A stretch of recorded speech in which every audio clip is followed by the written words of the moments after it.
So, welcome again in the lecture series of Nimra Sunda and in this channel. तो जैसा कि आपको पता है कि हम निरंतर आपको निम्रा सुंडा बुक सीरीज की जो व्याख्यान माला है वो प्रोवाइड करा रहे हैं, ठीक है, टॉपिक वाइज।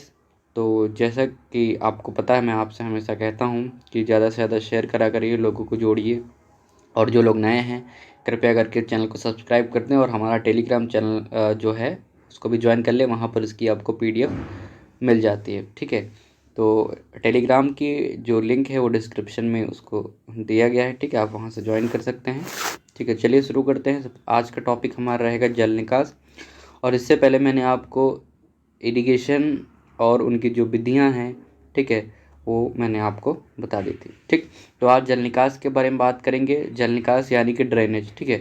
जल निकास क्या है, यहाँ पर लिखा भी है, यानी कहने का मतलब है जब खेत में आवश्यकता से अधिक जब आपका जल भर जाता है तो उसे निकालने की जो प्रोसेस होती है जल निकास यानी कि वाटर ड्रेनेज कहलाती है, ठीक है, सिंपल।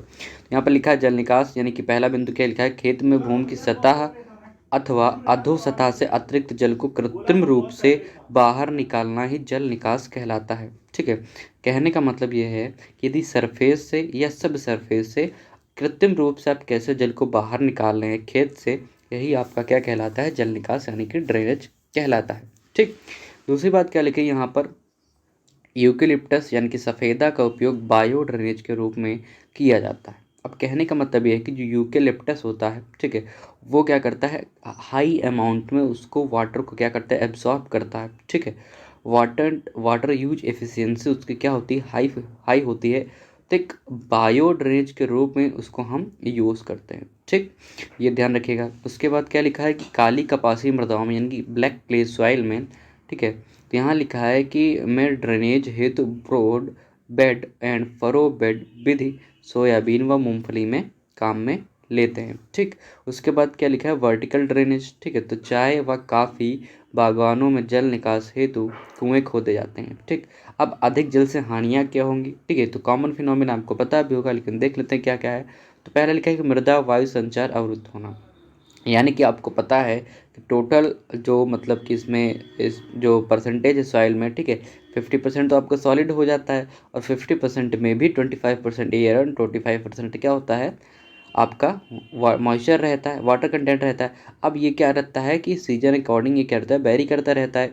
अब यहाँ पर जब जब इसमें अगर पानी भर जाएगा तो जो सॉइल पार्टिकल है, सॉइल पार्टिकल के बीच में जो पोर स्पेस है, तो पोर स्पेस में क्या रहेगा, वायु आपकी कम रह जाएगी और मॉइस्चर कंटेंट ज़्यादा हो जाएगा, तो वायु संरचना क्या हो जाएगी, वो रुक जाएगी, ठीक है। उसके बाद हानिकारक लवणों का जमा होना, ठीक है, मृदा ताप का कम होना, लाभदायक जीवाणुओं की क्रियाशीलता प्रभावित होना, जड़ों का पूर्ण विकास नहीं होना, भू परिष्करण क्रियाएँ क्या होती हैं, प्रभावित होती। तो ये सब कारण हैं यदि अधिक जल भर जाता है खेत में, ठीक है। अब जल निकास की विधियाँ कौन कौन सी हैं, ठीक है, जैसे मैंने आपको इरिगेशन यानी कि सिंचाई की विधियाँ बताई थी, उसी प्रकार जल निकास की विभिन्न प्रकार की विधियाँ हैं, तो उनको देख लेते हैं। तो पहला है पृष्ठीय जल निकास यानी कि सरफेस से, ठीक है, सरफेस ड्रेनेज। तो इस विधि में खर्च कम करना पड़ता है क्योंकि इस विधि में भूमि की सतह पर खुली नालियाँ बनाकर अतिरिक्त जल खेत से बाहर कर दिया जाता है। भूमि की सतह पर अस्थायी नालियाँ एवं काट आउट नालियाँ बनाकर अतिरिक्त जल बाहर निकालते हैं। और स्थायी नालियाँ कैसे होती हैं, समांतर नालियाँ, रैंडम नालियाँ, बेंडिंग एवं क्रैश स्लोप, ठीक है, के माध्यम से नालियाँ बना करके के माध्यम से हम क्या करते हैं, जल को अतिरिक्त जल को खेत से बाहर निकाल देते हैं। ये तो बात होगी पृष्ठीय यानी कि सरफेस की।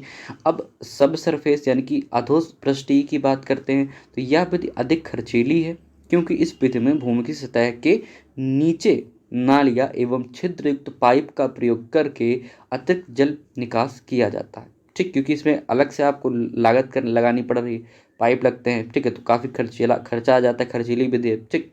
जैसे मोल हल, ठीक है, टाइल नालियाँ, छिद्रयुक्त पाइप नलियों का प्रयोग करना पड़ता है। उसके बाद क्या है, सेम समस्या की सेम प्रॉब्लम क्या है, तो यह समस्या राज्य में, ठीक है, हर यह समस्या राज्य में गंगानगर, हनुमानगढ़, बीकानेर जिलों में, ठीक है, ठीक है, नहर के पास इंदिरा गांधी नहर परियोजना के पास वाले क्षेत्रों में नहरों से जल रिसाव के कारण दलदली भूमि का हो जाना, यानी कि नहरों के बाद जो सीपेज के थ्रू, ठीक है, पानी क्या होता है कि खेतों में रिस रिस कराता है, जिससे भूमि क्या दलदली हो जाती है। ठीक है, इसको क्या बोलते हैं, सेम समस्या। इसके निदान हेतु इन क्षेत्रों में जिप्सम का प्रयोग करते हैं। क्या करते हैं, जिप्सम का प्रयोग किया जाता है। उसके बाद आगे क्या लिखा है, जल निकास गुणांक यानी कि ड्रेनेज कोफिशिएंट क्या होता है उसके बारे में देख लेते हैं। तो 1 हेक्टेयर में जलमग्न भूमि से 24 घंटे में निकाली गई पानी की मात्रा, यानी कि पूरा अगर जो फील्ड है आपका, ठीक है, वो पूरा जल से भरा हुआ है, ठीक है, वाटर लॉक्ड है, ठीक, तो उसमें क्या है कि 24 घंटे में कितना जल निकाला जा रहा है, तो ये ड्रेनेज कोफिशिएंट कहलाता है। ठीक, अब जल उपयोग दक्षता, वाटर यूज एफिशिएंसी की बात करते हैं, तो प्रति इकाई पानी का वाष्पोत्सर्जन में प्रयोग से टिकाऊ उपज की प्रति जल उपयोग दक्षता कहलाती है, या 1000 लीटर पानी के प्रयोग से प्राप्त उपज। ठीक है, तो इसको किलोग्राम प्रति हेक्टेयर मिलीमीटर में प्रदर्शित करते हैं। और जल उपयोग दक्षता 2 प्रकार से विभाजित की गई है, फसल की जल उपयोग दक्षता यानी कि क्रॉप वाटर यूज एफिशिएंसी, और दूसरा है फील्ड वाटर यूज एफिशिएंसी अर्थात खेत की जल उपयोग दक्षता। तो पहला बिंदु क्या है कि फसल की जल उपयोग दक्षता क्या है, यानी कि क्रॉप वाटर यूज एफिशिएंसी।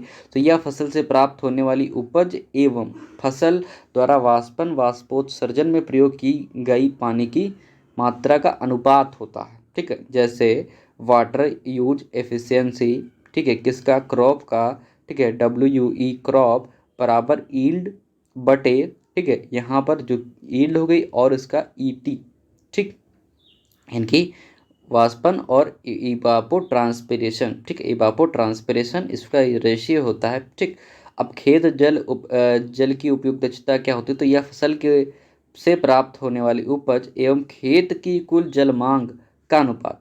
अब यहाँ पर दो चीज़ें होगी, ठीक है, यानी कि अगर हम फील्ड की बात करते हैं, यहाँ पर जो फसल से ईल्ड मिली वो, और जो वाटर मतलब कि यूज हुआ, ठीक है, कुल जल मांग क्या है, ठीक है, तो वो यहाँ पर दोनों का अनुपात होता है।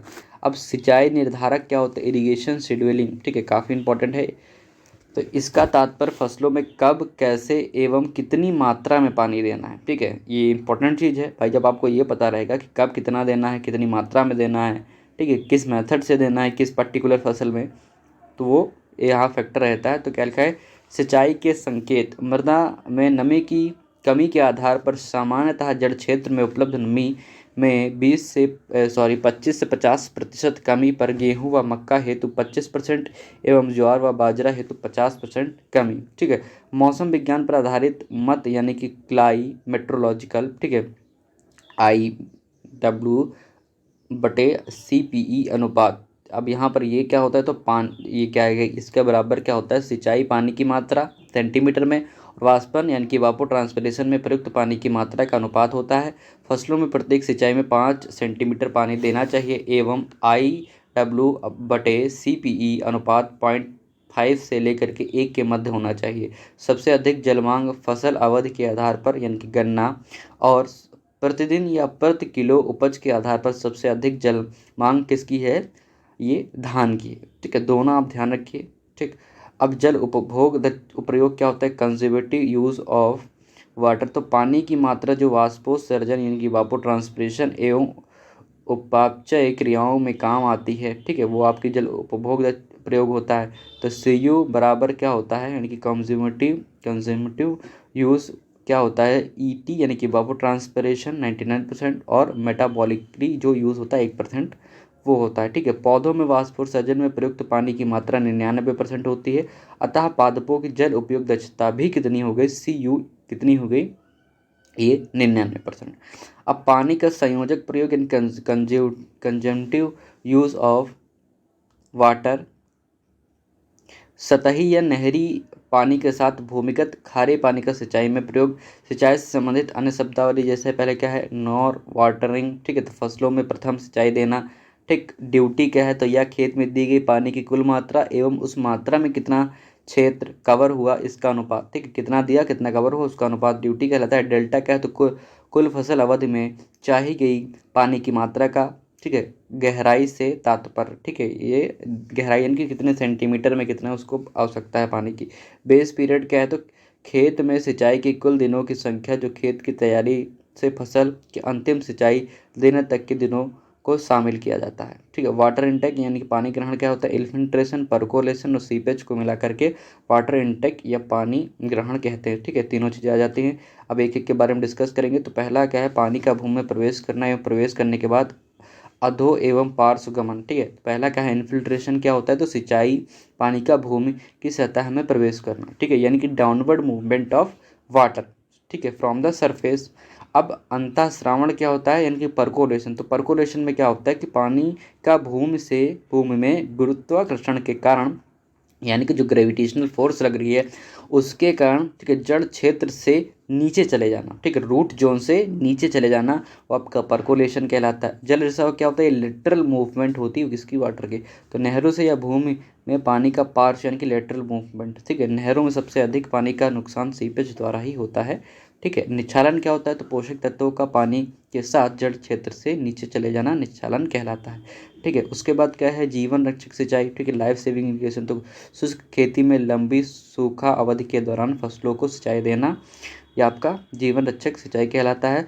और सिंचाई पानी या जलधारा को मापने के यंत्र, पहला क्या है, आरीफाइसेस। ठीक है, तो यह सामान्यतः छोटी धाराओं के जल प्रवाह को मापने में काम आता है, जैसे क्यारी या कुंड, फरो में जल प्रवाह को मापता है। वियर्स, तो यह किसी सिंचाई के मुख्य स्रोत या अन्य स्रोत में जल प्रवाह की मात्रा को ज्ञात करने का यंत्र है। ये सब यंत्र हैं आपके। ठीक है, फिर है इसका जल प्रवाह कितना होता है, CLHM है। ठीक है, इसको 90 डिग्री वी नोच वियर श्रेष्ठ उपकरण या छोटी धाराओं को मापने का यंत्र है। ठीक है, अब हम अगली क्लास में इसको भी, थर्ड क्या है, पार्शियल फ्लूम, यानी कि यह भी वियर एवं आइसीफाई दोनों का मिला हुआ रूप है। ठीक है, तो अगली क्लास में हम डिस्कस करेंगे विभिन्न फसलों की जलमांग, उनकी क्रांतिक अवस्थाएं, उनका जल उपयोग दक्षता क्या है। ठीक है, तब तक के लिए आज के लिए इतना ही, मिलते हैं अगली क्लास में। जय हिंद।